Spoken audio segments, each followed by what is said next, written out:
Well, now, so much for the dogs. To recap our reactions to the main movies on this show, Roger and I disagree about the new James Bond picture, Moonraker. Roger thought it was representative of what the James Bond pictures are all about. That's why there's a yes next to Roger's name. He recommends you see it.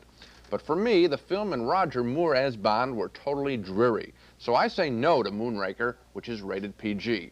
After that, Roger and I agreed on everything. A pair of no's to the trashy Bloodline with Audrey Hepburn. Roger thinks it's the worst major film of the year. 2 more strong no's for the vampire bat film Nightwing. A pair of yeses to Frank Langella's fine performance as a romantic Dracula.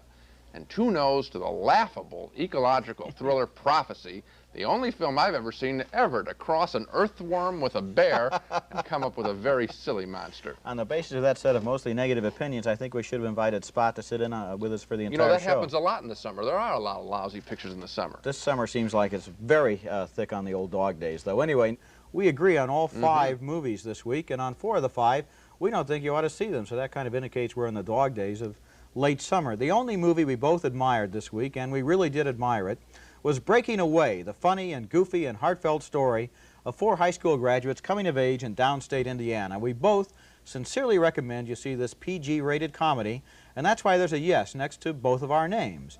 But we cannot recommend the silly, breathless, dumb Goldengirl, starring Susan Anton as allegedly the world's most beautiful running machine. And we can't recommend Just You and Me, Kid, even though it is always fun to watch George Burns at work.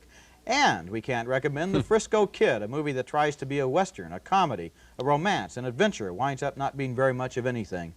And boy, is this getting negative, you know. We also cannot recommend that you see The Villain, the western comedy in which the characters were all inspired by the exploits of the Roadrunner and Wile E. Coyote. So we didn't like 4 out of 5, Gene. Is there any hope for next week? Or? Well, I've seen a couple of the pictures, and it's going to get better. But as you say, we're really in the dog days. There are no serious pictures coming out now. They come out in the fall. Right now, we got stuff, horror films for kids and drive-ins.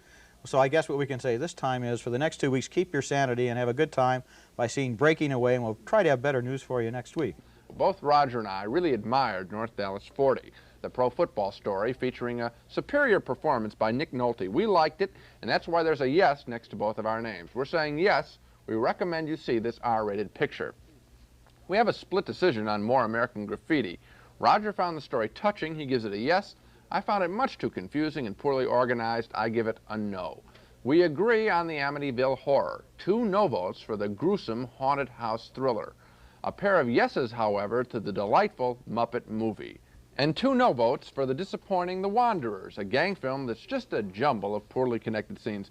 You know, maybe if The Wanderers and More American Graffiti had tried to do less, they could have been better films. Could be. As it is, though, we have 2 films we're strongly recommending. North Dallas 40, which is a very serious, very well-acted adult drama, and for the whole family, The Muppet Movie. So we can recommend those 2, and that's it for this show. The Concorde Airport 79 was the 4th in a series that crash lands this time. Neither Gene nor I can recommend you see this PG-rated movie, and that's why there's a no next to both of our names.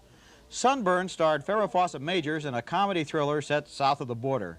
I enjoyed Farrah's style and her looks. Gene thought the movie was a loser, so 1 yes and 1 no. We both voted no for Hot Stuff, though, Dom DeLuise's comedy about cops who posed as robbers. But we split on Meatballs, the comedy about summer camp. I thought it was good fun for younger teenagers, but Gene said no, send this movie to camp.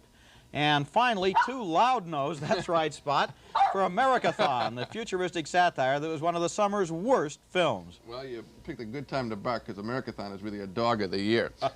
Roger liked Rich Kids, the New York divorce through the eyes of children picture, a little bit more than I did. He gives it a mild yes. He recommends you see it. I don't. But we both thought the kids were okay. It's the adults who were the dummies. I give Rich Kids, which is rated PG, a no. We also disagree on the Albert Brooks comedy, Real Life. A strong yes for me. Roger wonders if he saw the same movie I did, because he says a strong no. I'm wondering what you saw, Roger. And we disagree on Cage Aux Folles, the French farce. Roger thought it was delightful. I thought the subject was old hat, but well performed. He says yes, I say no. And how about this, another disagreement. Roger liked Over the Edge, the teenage rebellion story. He liked it sort of. Again, I like the kids, but the adults were cartoon goofballs. I say no to Over the Edge. Finally, agreement on the Seduction of Joe Tynan, Alan Alda's movie. We both say yes enthusiastically. Since we both say yes, I guess we know what we really like. at least on that one. So in the midst of all this critical carnage, you're saying we can agree on the Seduction of Joe Tynan as one movie to go to see this time. And maybe also what we're saying is when you try and put kids and parents together, it's too easy. You make a sloppy film if you make it all good kids and all bad parents. So let's have more bad kids? That's a good idea.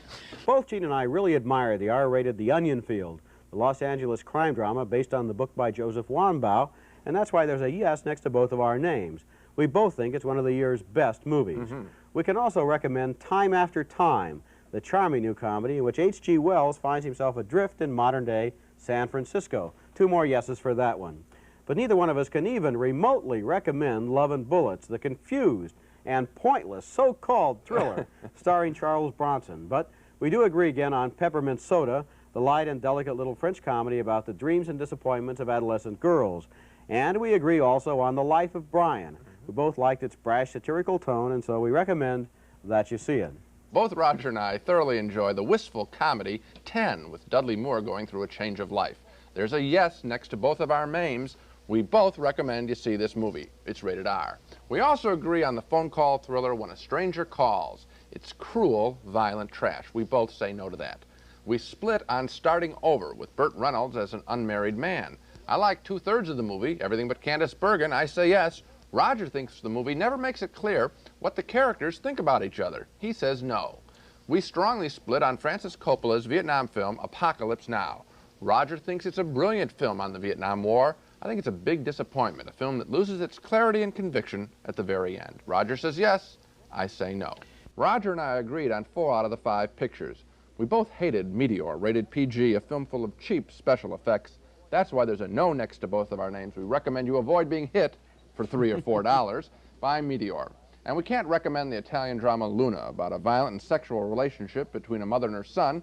It's beautiful to look at, but also tedious and confusing. 2 no's for Luna. We disagree on the Al Pacino lawyer film And Justice for All. Roger thought it was well acted and entertaining. He says yes. I thought the film was one of the year's worst. Very patronizing. I say no, even for die-hard Al Pacino fans. We both admire Silent Partner, a fine bank robbery film, but see it soon before it disappears from your town. 2 yeses for that. And 2 qualified yeses for the German Dracula movie Nosferatu The Vampyre. Parts of the film are slow, but its mood and fresh approach to old material is truly exciting. We like Nosferatu a lot. We began with The Running, rated PG, the laughable saga of a middle-aged marathon runner. Now, neither Gene or I want to jog along with this one, so we give it 2 no's. We thought Head Over Heels was Topsy-Turvy 2, a mixed-up love affair with 2 confused people. 2 no's for that one. And Skatetown, U.S.A. was okay for its first few minutes, but then fell flat on its face. 2 no's for that one. Next, we had The Legacy, a dismal, violent, and bloody haunted house picture. 2 big no's for that one. And finally, the beautiful, sentimental, but disappointing Yanks about GIs in war-torn England. 2 reluctant no's for that one. Now, Gene, is this the first show where we both voted no on all 5 films? I think it is. We certainly had enough dogs for you, didn't we, Spot? See, the problem is we're in that lull between the early fall movies, which are kind of good, and then the big Christmas pictures. So November is sort of a cruel month. Roger and I disagree strongly on the American Teenagers in Paris movie, French Postcards. Roger found it tender and funny. I found it full of simpering stereotypes. Roger says yes, go see French Postcards. That's why there's a yes next to his name. I say no to French Postcards, rated PG. And we disagree on The Fish That Saved Pittsburgh, the basketball comedy. I liked its mix of basketball and pop music. I say yes. Roger thought there was too much music and not enough story. He says no. We agree on The Marriage of Maria Braun, the post-World War II German film about an indomitable woman. We both give Maria Braun an enthusiastic yes. And we give a pair of qualified yeses to The Rose, the Bette Midler as Janis Joplin film. She's great in an old, old story. 2 yeses for The Rose. And 2 strong yeses for Best Boy, the documentary film about a retarded 52-year-old man. Watch for this film if it comes to your town. It's very special. 2 enthusiastic yeses for Best Boy. So I guess I don't even have to repeat. We think Best Boy is a good movie. We hope it gets distribution. We don't know if it will or not, but keep an eye out for it. And don't forget Marriage of Maria Braun. This is if you don't like foreign films, this is one to see. It's easily understood and a beautiful film. Very good. And The Rose, we also give 2 yeses to with Bette Midler. Absolutely. Right. Something Short of Paradise stars David Steinberg and Susan Sarandon, and we thought their love story was a mess, so we say no. Gene and I cannot recommend that you see Something Short of Paradise, rated PG. We also both voted no for Wise Blood, the offbeat melodrama directed by John Huston. It was original and eccentric, but it never quite got itself together. And 2 more loud no votes for In Search of Historic Jesus, which had a phony ad campaign and turned out to be a complete ripoff once you got into the theater. We both voted yes, though, on Wojcik, starring Klaus Kinski. It was a bleak and haunting portrait of a man being crushed by his society. Both Roger and I agree on The Jerk. Steve Martin's brand of humor really doesn't last for 94 minutes. It's only sporadically funny. We give the film 2 no's. We can't recommend you see The Jerk, which is rated R. We both agree that Kramer vs. Kramer is one of the year's best films, with 2 superior performances by Dustin Hoffman and Meryl Streep, who were involved in a child custody fight. 2 very strong yeses for Kramer vs. Kramer. Roger and I split on Star Trek. Roger found it fanciful and fun. I found it a bloated, totally unamazing, stretched version of the TV show. Roger says yes, he recommends you see Star Trek. I say no. And 2 very strong no's for Mr. Mike's Mondo video, the R-rated pseudo-documentary. It was banned by NBC for good reason. It's lousy and mean-spirited. And we split on Sleeping Beauty. Roger finds it good holiday entertainment for the family. He gives it a marginal yes. I'm going to be the tough guy and pick on a fairy tale. I say no. I think there's better stuff around. Try and find it. Okay, Gene, so we agree that on this program, the movie that we both really are in favor of is Kramer vs. Kramer with Dustin Hoffman. It's a great film. Absolutely. And I think we learned one thing about each other. Okay, what's I think that? you are too easy on family entertainment films. And I think you are too hard.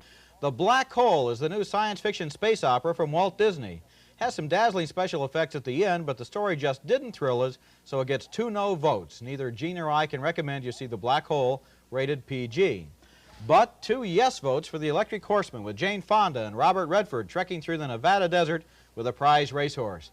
We had a big split and a major disagreement on all that jazz about the dying days of a Broadway choreographer. Gene liked its sharp-edged cynicism and dancing. He gives it a yes. I thought it was self-indulgent and chaotically organized, and I vote no.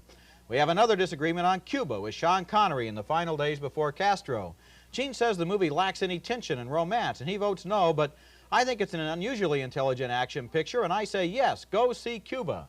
Finally, we both say yes to Going in Style, the funny and bittersweet movie about 3 old guys who get tired of sitting on a park bench until George Burns decides to pull a bank robbery.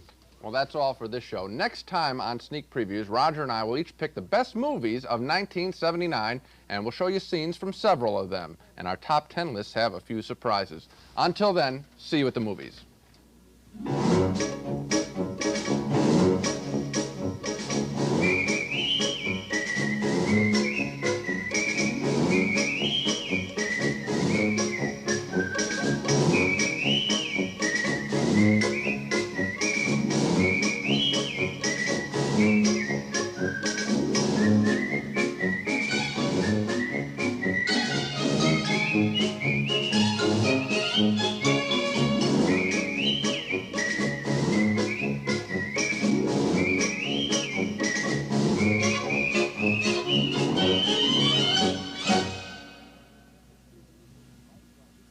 Funding for Sneak Previews was provided by this station and by other public television stations.